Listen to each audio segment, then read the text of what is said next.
All right, guys, I'm back with the Year of Billy Miller, and we're in part 4, Mother, and we're in chapter 2. At the end of chapter 1, Billy decided that for his school assignment, um, he chose his mother to write a poem about. Chapter 2. Because of the upcoming show, Miss Silver was spending a lot of time on poetry. She read several poems a day, all different kinds. No matter how hot it was, she turned off the big fan when she read so that everyone could hear her. Billy knew he liked funny poems about underwear, pranks, or food fights. He discovered that he also liked poems about aliens and volcanoes. He liked some of the animal poems Miss Silver read, especially one that was about a bat. Billy thought that a funny bat poem that included a food fight in a volcano would be the best poem ever. Miss Silver gave everyone in room 2 a new notebook. "These are your poetry journals," she told them. "We'll use them to write our poems for our show, and then you can keep them to use over the summer for writing or drawing or whatever you want. But I hope you'll continue to think about poetry even when school is done for the year. Writing a poem about Mama would not be easy to do." Miss Silver said that the poems could be funny, but that they had to be appropriate. She said to think of the poems as a nice way to honor a special person. Billy wanted to make sure that whatever he wrote pleased Mama, but he also wanted to make sure that whatever he wrote wouldn't embarrass him when he read it in front of the room full of people, including adults and his classmates. Billy liked the rhythm and rhyming of limericks, but he thought it would be easier to write a haiku about Mama or an acrostic.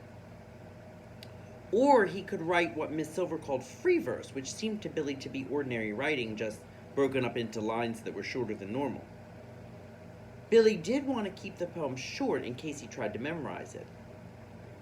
Short was also good because that would mean fewer words he might not be able to spell. Miss Silver's plan was that the students would work on their poems for a little while each day during writing time.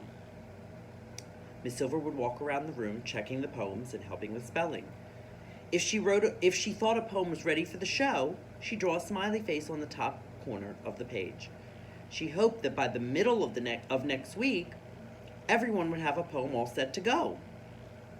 "Remember that all good writers are rewriters," Miss Silver said. "Fine writing takes good, hard work." Billy had trouble getting started. He opened his poetry journal to the first page and wrote, "My Mom." He couldn't think of anything else to write, so he drew a series of volcanoes in progressive stages of exploding.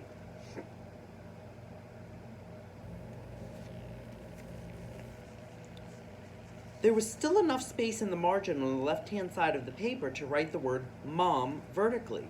So Billy decided that he would try an acrostic. In a burst of inspiration, he wrote, "My only mother." Poetry's not too bad, he thought. He could definitely memorize this poem.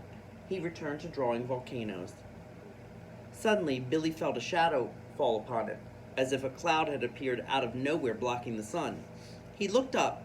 It was Mrs. Silver. Today, her chopsticks were yellow.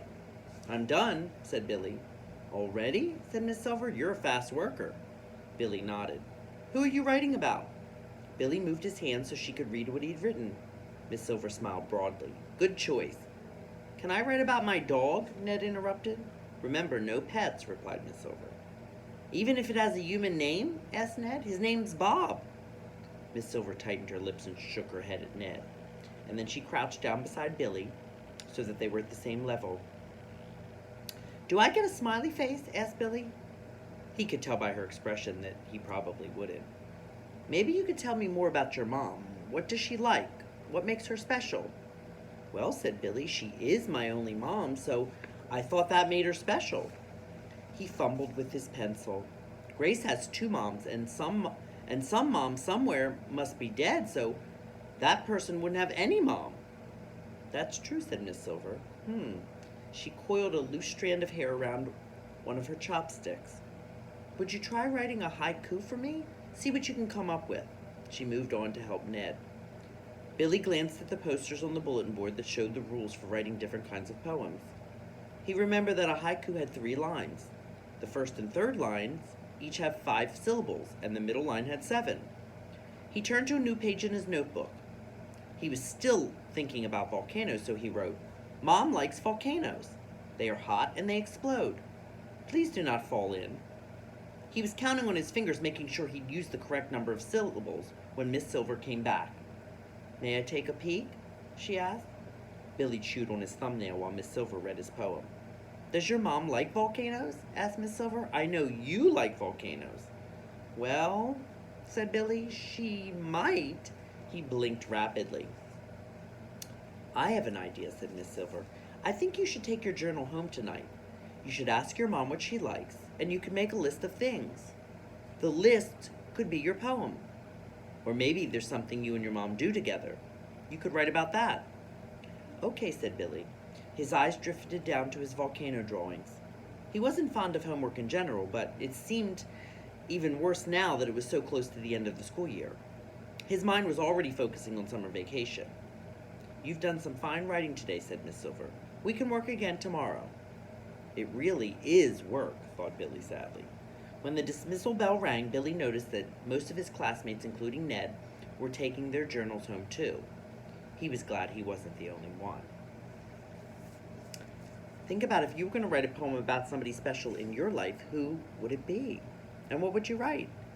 I'll be back next time with Part 4, Chapter 3.